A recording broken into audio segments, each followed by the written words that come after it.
In 2024, Community Transit will be implementing several changes to its local bus network. In addition to no longer running buses to downtown Seattle, many local routes will be reworked and rerouted in order to connect to the new Link Light Rail in Lynwood. Today, we will be going over all of these changes and what they entail for Snohomish County. We'll go route by route through the how they're listed in the survey here, looking at every single route, both new and existing ones, starting with Route 101. So this route is basically not going to change from how it is right now. It'll have 30-minute frequency all day on weekdays, and then 60-minute frequency on weekends. Frankly, I mean, it's alright. The entire route duplicates the Swift Blue Line, so I think this is fine how it is. It's basically the same as the route is currently.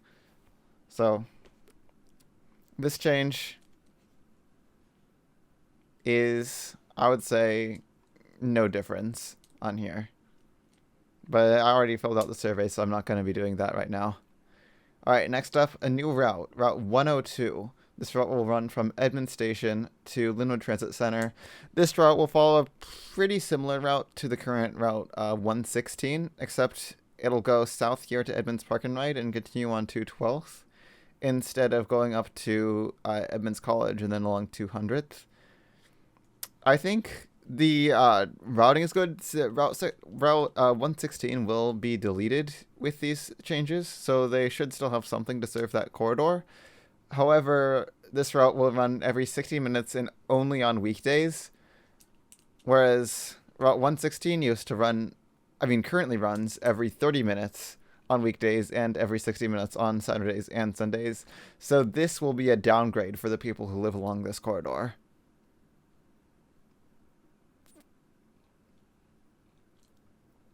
Route 103 will kind of replace Route 113.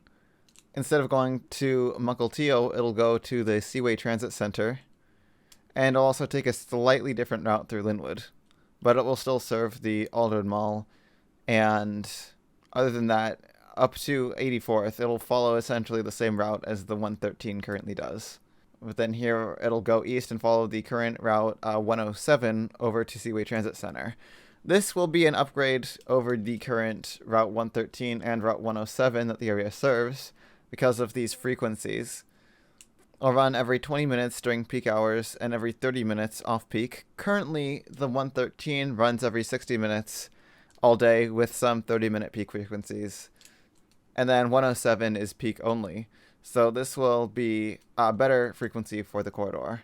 And there will still be bus service to the Mccollum ferry terminal in the form of a new express route, which we will look at later. Route 105. This route will be another one that is basically unchanged from how it currently is. It's kind of weird that they have 30-minute peak frequency only in the morning, not in the afternoon. Every 60 minutes on Saturday and Sunday. Basically, every single route will run hourly on weekends, which is not great. It's really not great, but it's what we have right now, so I guess we'll have to deal with it. Route 112. This route will be another one where the routing isn't changed from how it currently is. However, this route will get an upgrade in the frequency with 20-minute peak frequencies and then 30 minutes off-peak. And then, of course, still got 60-minute weekends. I will say that the 20-minute, 30-minute frequencies are definitely an upgrade from the 60-minute frequencies it currently has. And that's about all I have to say for that. Like the upgraded frequency, route itself is not changing. Here we have another new route. This route will be replacing the 115 between Lunar Transit Center and Devorah Village. But 60 minutes off-peak on weekdays, that's not great. 115 runs every 30 minutes all day, so this will be another downgrade for this corridor. On the corridors where there's already 30-minute frequency, I would really prefer to at least see the same frequency in this new service.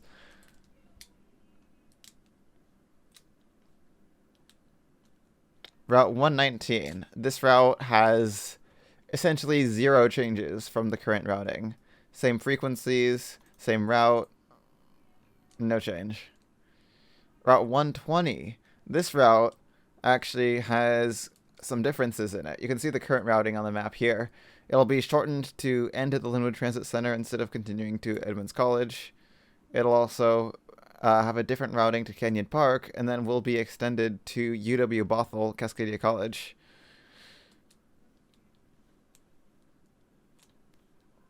And then it'll have 60-minute all-day frequencies. That's what it has currently. But then we'll also get 30-minute peak frequencies, which is slightly better than what it has now. And frankly, I always thought that the extension from here to Edmonds College was kind of unnecessary because it followed the exact same route as the 115 and 116, which were more frequent. So this, I think, is a good change to have. Route 121, this is another new route. This will give bus service to UW Bothell, Cascadia College, Canyon Park Park and Ride, and Ashway Park and Ride. This section here will replace the 106, which was a peak-only route. This route will be all day, but every 60 minutes. Have a stop at Canyon Park Park and Ride, and then this one will come out Filbert Road, and then we'll serve Lynwood High School before cutting over to Ashway. Now, this corridor doesn't really have any bus service right now, so, I mean, sections of it. So this is still an upgrade, but the 60-minute all-day, everyday frequency is not great. 130. The routing of this route will not change from the current routing, but the frequencies will be improved to every 30 minutes on weekdays and 20-minute peak, but still every 60 minutes on weekends.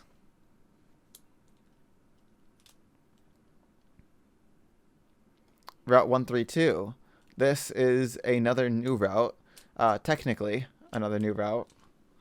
It's very similar to the current route 109.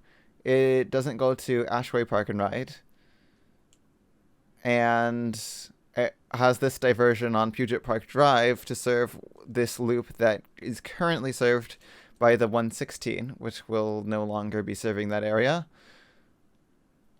And then it'll, of course, follow the same route as the 109 up to Lake Stevens from there. And 60-minute all-day frequency, that's what the 109 currently has, so not really any change there. But still, 60 minutes, I will always say that's not great for any bus route.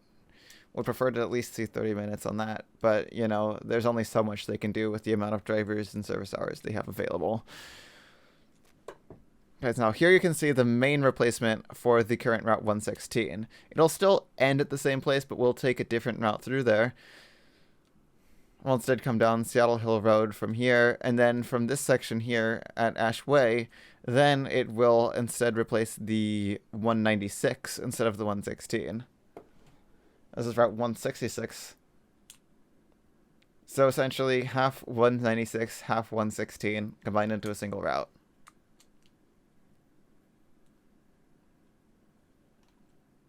And then 30-minute all-day weekdays, 60-minute all-day weekends, same as the current Route 116 and Route 196.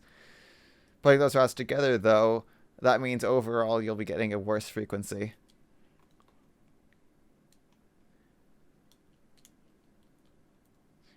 And then, of course, you have Route 201 and Route 202. Look at them together because they essentially are the same route with just this diversion, not the north end. Route 202 is slightly different at the north end, extending further before it connects back up to the 201, essentially at the terminus. Of course, both routes every 60 minutes on weekdays. On weekends, every 30 minutes on weekdays. So basically, no changes, no major changes to this route, except for that one route change on this one. Route 209. This route has no changes, every 60 minutes all the time. This is the same as it currently is. Route 220. This route also no changes, every 60 minutes all the time. Route 222. This route has quite a few changes in Marysville. It will take a much more direct route and will have a different terminus, it looks like. Won't do this loop around Marysville anymore. And we'll have 60-minute all-day frequencies still, which is common for the more rural routes. And then instead, they'll have this new Route 223, which will essentially be a circle around Marysville. Also, 60 minutes all the time. Again, I really don't like all these 60-minute frequencies, but they already said that they don't even have enough drivers to fully implement these changes currently, so I guess there's only so much they can do unless they can hire more staff.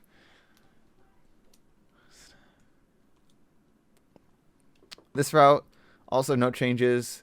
2 departures westbound, 2 departures eastbound per weekday. This route is the least frequent route in the system. It goes all the way out to Darrington. It's a very rural route. Route 240, also every 60 minutes. Every 68 minutes on weekdays. That is strange. I don't know if that's a typo or something, because 68 minutes seems like a weird frequency to have. But no changes to the current routing. So that's all good. That's fine. I haven't really used the 200 series routes much, since I haven't really had a need to go up there where they all run, but... And then, of course, no changes to 270 or 271. 270 every 60 minutes, only on weekdays. 271 every 60 minutes, every day. No changes here, I don't think. Although I thought one of these routes was like peak only before, though I could be wrong about that. Route 280. Also, no changes to the current route on here. Then 60 minutes every day. Then we have the Swift Blue Line. This route will be extended to connect to the Shoreline North 185th station. Other than that, no changes. 10-minute weekday frequency. Saturday 15 minutes. Sunday 20 minutes. That's the same as it currently is. Then Green Line will still be every 12 minutes on weekdays, and then will be 20 minutes on weekends. I know I've heard like at least one person complain that they're not putting it back up to every 10 minutes, but frankly, at this point, I don't think the Green Line needs every 10-minute frequency. I've seen what the ridership is like on that route, and it's really not that great. So 12 minutes, in my opinion, is fine for now. And then you have the new Orange Line. You have 10-minute frequencies on weekdays, 15 minutes on weekends, Saturdays, and then 20 minutes on Sundays. This will be the same frequency as the Blue Line. This will be a new route connecting Edmonds College to McCollum Park and Ride. I think this is a pretty good route. Will serve a corridor that currently has pretty high ridership on the 115 and 116. And then it will duplicate the Green Line for a few stops here. Frankly, I don't think that's necessarily necessary, but there's not really any other good places in the area for the Orange Line to terminate, so I think that's fine. Now we're getting into the express routes. Most of these will be peak only, with the exception of the one to Mukilteo. 901 will be a peak only route connecting Stanwood Park and Ride to Lunar Transit Center. This will be replacing one of the 400 or 800 series routes. I don't really remember exactly which ones go where. Of course, 30-minute peak frequency in the morning, 30-minute peak frequency in the evening, weekdays only. 902, this will be the all-day express route to Mukilteo Station, London Transit Center, every 30 minutes on weekdays, 60 minutes on weekends.